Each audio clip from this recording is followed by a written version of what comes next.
Welcome back, everyone, and welcome to the legend of the Nguutney Herd. This is a historical fiction story, which means some parts are based on real history and some parts come from creative storytelling. It's like putting together a puzzle of the past, using what we know from history and imagining what might have happened. A long time ago, deep in the Arctic, there may have been a very special herd of reindeer who helped teach humans about gentleness, respect, and friendship. Their story isn't written in history books, but it could have happened. And today we get to imagine how. After you hear this story, maybe you would like to try writing a historical fiction story too.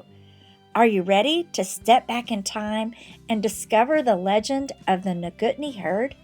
Let's begin. The Nguutney Herd, the beginning of reindeer herding, a story of gentleness, respect, and friendship, by Stephanie Fairchild Pfister. The cold wind swept across the Bering Sea coast, where the waves crashed against the rocky shore, their white crests dissolving into mist. Onibelebe of Bilibino and Akatnik of Kentucky sat at the base of an ancient circle of standing stones, a meeting place chosen long before either of them was born. Their ancestors had passed down its location, a place where their people once gathered, where stories and wisdom were shared, and where long-separated kin could reunite. The tundra stretched endlessly behind them, its frozen ground covered in patches of pale green lichen, the very food that sustained the herds of caribou moving just beyond the horizon. Overhead, the auroras shimmered, reflecting off the snow like ribbons of light. Though they had never met before this day, they both sensed something familiar in one another. "It is strange," Onibelebe murmured. "Even though our people now live in different lands, I feel as if I've known you forever." Akatnik smiled, adjusting the woven reindeer hide cloak around her shoulders. "That is because our ancestors once walked the same path," she said. "They followed the herds together, learned from the land together, and when the time came to choose, some remained in the frozen lands of the north, and others journeyed south to the rivers and forests, but they never forgot one another." Onibelebe nodded, just like the legend of the Nguutney. Akatnik's eyes brightened. "You know that story too?" "Of course," Onibelebe said. "It was told by the elders of my people, just as I'm sure it was told by yours." And so, as the waves lapped beyond the standing stones, the two young women spoke the words of the legend passed down through their tribes, the legend of Nguutney, a mighty caribou herd that roamed free in the time before humans and reindeer became friends. The Chukchi, one of the first peoples of the Arctic, told this story of a time when these animals were known only as wild caribou, but when they formed a bond with humans, working together in trust and companionship, they became known by a new name, reindeer. The legend of the Nguutney Herd, a story of the great herd and the first herding bond. Long ago, before humans ever thought to guide reindeer across the tundra, there was a mighty herd that roamed freely between Siberia and Alaska. This herd was unlike any other, for the Chukchi elders named them the Nguutney Herd, a name that means the blending of gold and silver, gold for gentleness, silver for respect. For a herd to survive, the elders would say, it must have both. Without respect, the herd would not listen to one another. Without gentleness, they would not care for one another. It is this balance, this blend of strength and wisdom, that makes the Nguutney special. For generations, the herd lived in harmony, following the wisdom of their elders. But as the seasons shifted and the winters began to grow harsh, the herd faced a great challenge. The younger caribou, full of energy and hope, wanted to charge ahead and find new grazing lands, fearful their lichen food would run out. The older caribou, wise and careful, fearful of the harsh winter winds, wanted to stay in the sheltered valley. Some reindeer, caught up in their own fears or desires, forgot that the strength of the herd depended on working together. Instead of listening, they argued, each thinking their way was the best. And so a divide began, one half of the herd pushing forward, the other holding back. Among them were a few who acted out of disrespect or stubbornness, forgetting that the herd's survival depended on mutual respect.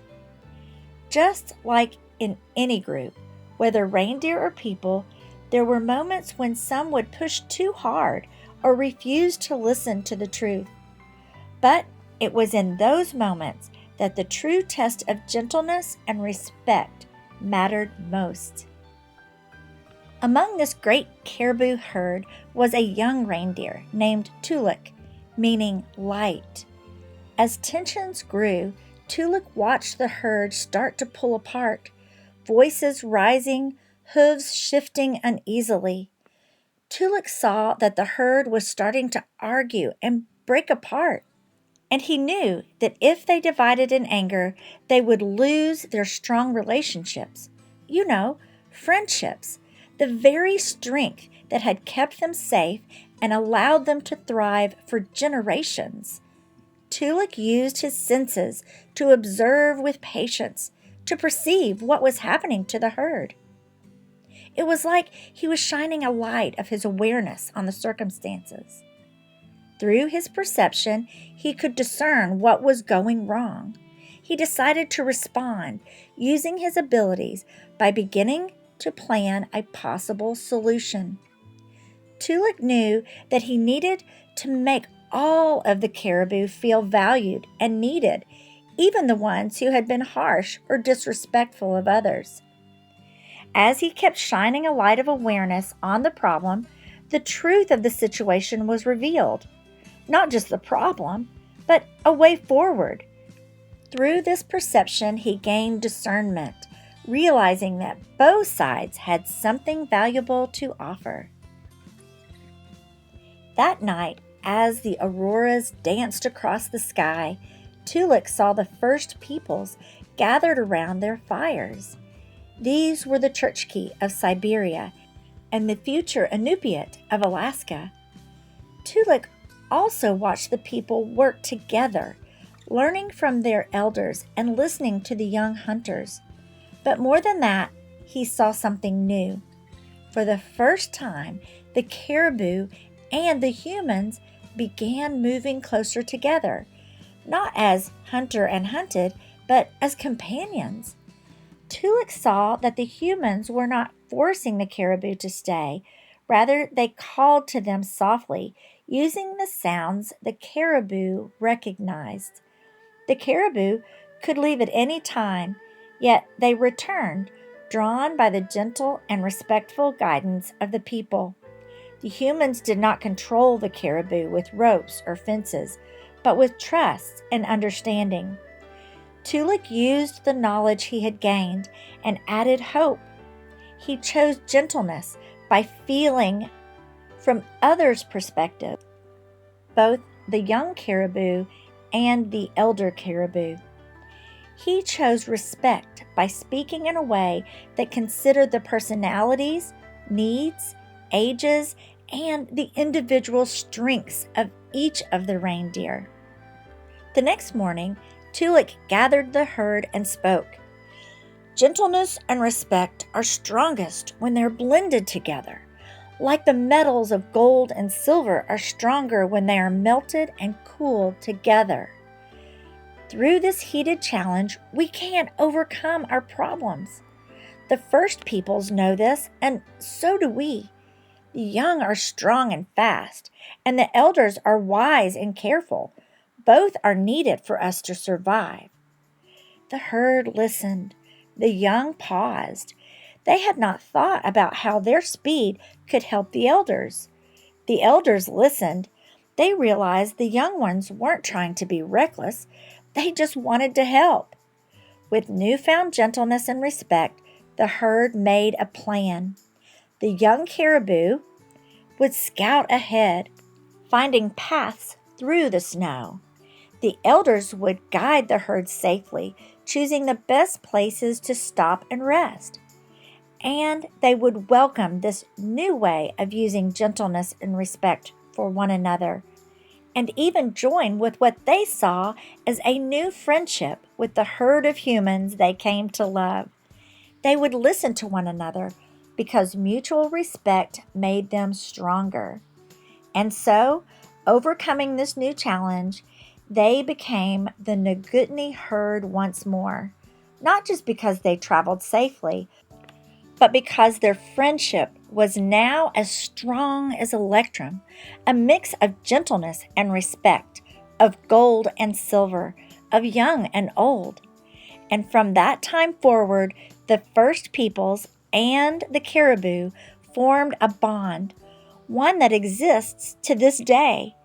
This marked the beginning of calling the caribou a new name, reindeer, when the reins were fitted to the caribou to pull the sleds of their human friends, herding, a tradition that still thrives in the Arctic today.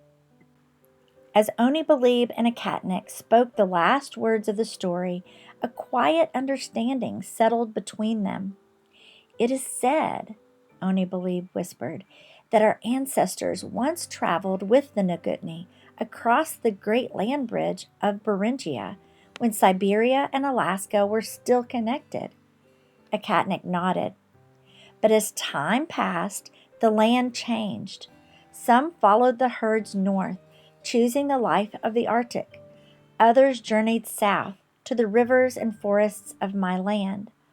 But like Nguutney, Onibelebe said, they never forgot one another. As Onibelebe and Ecatnick walked together along the rugged coast, Ecatnick hesitated, then reached inside her woven pouch. She pulled out a small, thick piece of leather. "My grandmother passed this to me," she said softly. "She told me it belonged to her grandmother before her. And," she said, "it came from a time when we were one people." Onibelebe's breath caught in her throat. She reached into her own pouch, pulling out a nearly identical thick piece of leather carved with the symbol of the Nguutney Herd. The leather, softened by time, yet still strong, bore a primitive etching of a reindeer, a gift passed down from their grandmothers. Each of them had carefully added their own personal etching beside the reindeer, a mark representing their own journey and truth, a sign of their decision to choose the truth of gentleness and respect and how they blend together to make strong friendships.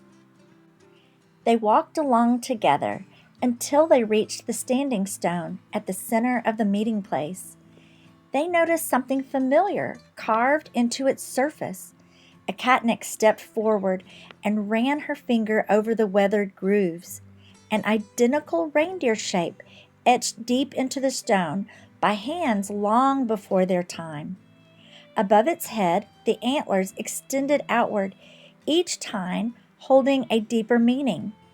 The three main tines, symbols of gentleness, respect, and friendship, reminded them of the balance required to hold a herd together, just as strong relationships required all three elements to endure. Onibelebe traced the carving with her fingers, feeling the connection between past and present. This symbol has guided our people for generations, they murmured together. Just as a herd stays together through gentleness and respect, so too must we rely on one another. A catnick nodded. Respect and gentleness. That's how friendships last, how we build something that endures. And if we carry these truths, our friendships will be strong and enduring. They stood in silent recognition of the message, their leather pieces now more than just keepsakes. They were reminders of a wisdom carried forward, a promise etched in stone, a memory alike. The two young women looked at each other, the understanding dawning between them. They were more than just two travelers meeting for the first time. They were family. Friendships, like the herd of the Nguutney, may take different paths. Some friends will journey beside us for life, while others may take a different road for a time. But when friendships are built on respect and gentleness, no matter the distance or time apart, the bond remains. And when we reunite, it will feel as if no time has passed, because true friendship picks up right where it left off, filled with kindness, trust, mutual care, mutual respect, and gentleness. Remember, gentleness plus respect equals friendship. I hope you enjoyed the story of the Nguutney Herd. This story is part of the Human Domino Effect, a collection of lessons, stories, games, and projects that help us understand our human family, along with the progress we've made, the lessons we've learned from both our successes and mistakes, and the building blocks that help us keep going together. Until next time, keep making choices that include all three to be healthy, happy, and free.